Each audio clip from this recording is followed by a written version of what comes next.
What's going on, guys? Pegasus and the Wise Guys. Appreciate you guys for tuning in. Make sure you sub, make sure you hit the bell. Guys, I wanted to talk about Invoked because I really feel like a lot of the stuff with Anaconda getting hit, a lot of the stuff like the new Alba card coming out, it'll be out officially as of Thursday, but it's not officially out on here. But anyways, and getting to the point, I definitely had to talk about this because I feel that the obvious swap in and out is to take out Verte Anaconda, slip this card in, and then have a little bit of an understanding with the card. So let's get into the deck. Before we even start, I just wanted to touch on this card came out inside of Dimensional Forces, and it takes Fallen of Albaz plus 1+ Dragon Monster. So obviously, before we even start, a deck like Dragon Link and all of the rocket strategy absolutely gets decapitated by this, which means this card is really, really powerful because you can pretty much set Albaz and contact fuse an entire Dragon Link board. Just wanted to start there before we even got anywhere. It also can't be super polyed, so it can't be used as fusion material. Therefore, it's kind of a little bit of aggro inside of a meta where super poly is going to be at 3 and possibly in and out of people's decks, but that's besides the point. And then also additionally, the card itself during the end phase, if it's sent to the graveyard because it was sent there this turn, can add polymerization or a fusion normal spell card from your deck to your hand. Now, obviously, we're thinking about branded fusion, and obviously, we're thinking about fusion destiny. But for this deck, I wanted to talk about Nadir Servant and how it can actually interact with that, and why a lot of people haven't noticed that, and why I feel like this deck may be insanely good right now, because while everybody's trying to search and find out what they want to play, kind of along the same lines as Sword Soul, I've kind of understood that people really do well in these moments where everybody's scrambling to find things by playing decks that are already known. With that being said, let's get into the profile. As you can probably already see, you probably already seen it and may have clicked off already. But anyways, 3 Alistair the Invoker, just because I feel like, yeah, that's self-explanatory. 3 Ash Blossom, Celestial and Dasher. Clearly, the stuff still didn't get hit. And obviously, Fusion Destiny can still be used at the end of combos. Therefore, you pretty much have something really, really powerful and consistent, and nothing really changed as far as main deck stuff. Now, obviously, you don't have your extra deck stuff to be able to get to it as consistently, but definitely Fusion Destiny is still going to be a problem.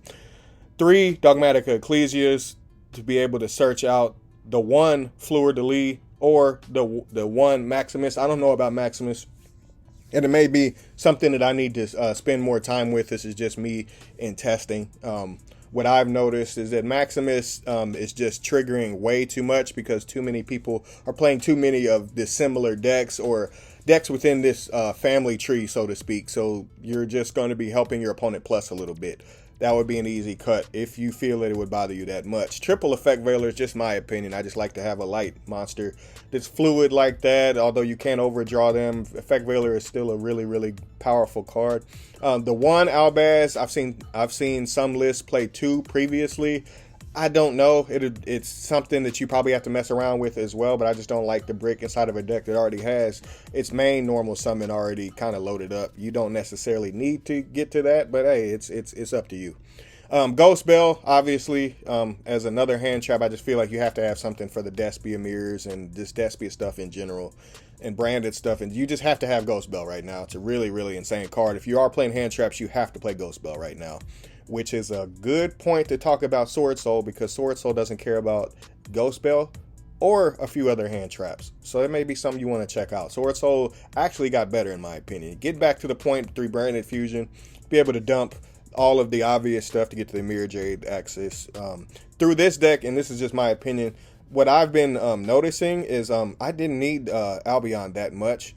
But if you do feel like you need it, the easiest fix for me, and in my opinion, would be like probably siding a Purgatrio if you were to actually play this deck, and then slipping the Albion down here. But I like Albion literally, I've been like messing around with it without it just to see if I could play fluidly, and I have been.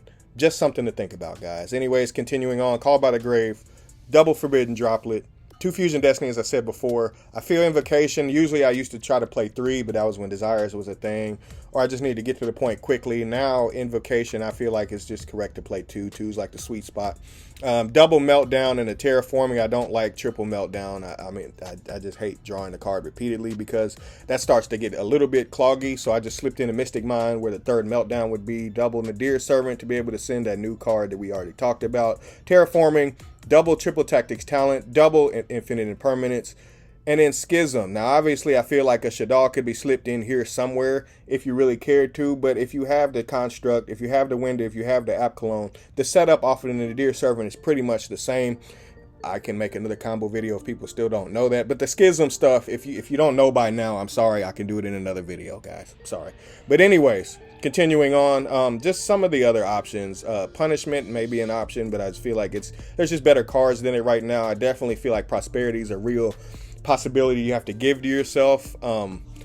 If you don't, if you have more space than that, if there's cards down here that you see that you don't like and you like having this and you like having more Purgatrio, then definitely you would play these two guys. But for the space concerns, I only played the Artemis.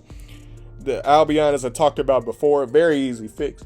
If you feel you can play with it, can't play with it, you know, it's just a decision you have to make. But you can play this deck without even having to use it. And then Gamma as a power hand trap that I feel like is always something you should consider when playing Invoke, just because it's so good. You could also consider 5-frame Lord Omega, and last but not least, Ghost Ogre. As far as the extra deck, guys, again, Abyssal Dragon is one of the new cards in Di-Fi, which I feel like is just a really, really decent card. Whether you know, obviously with Nadir Servant, if you haven't remembered that by now, obviously with Nadir Servant, you can't go back to your extra deck afterwards. So you'd pretty much be loading up something like a Fusion Destiny. It's just something to like consider. Maybe you are playing another mix-up where you're playing this card. You really have to pay attention to this card, because being able to additionally plus off of having an additional plus of a crazy ass card like Nadir Servant just may be enough of a meta push to push this card back to being one of the most effective tactics available, which is what meta stands for. As far as the rest of the extra deck, you guys pretty much know how all of that plays out. I definitely feel like Kaliga is a good card. It also could be cut. But Kaliga right now, with the right setup, is probably more powerful than any of these extra deck cards. And I really mean that. Double Mechaba, the Purgatrio. The Lubellion pretty much can cover the tracks that Albion, if it's not in the deck. I definitely feel that Titanic Clad is necessary, because just having it on the field to be able to be unaffected by your opponent's activated effects of their special summon monsters is very underrated, and not a lot of people ever really talk about that. That card is really better than people give it credit for as far as being on the field and not just a search target. And then, obviously, the Artemis that I talked about. Guys, let me know what you think about this deck down in the comments. Do you feel like it can be meta? Let me know. Pegasus out. Appreciate you guys for tuning in. Deuces.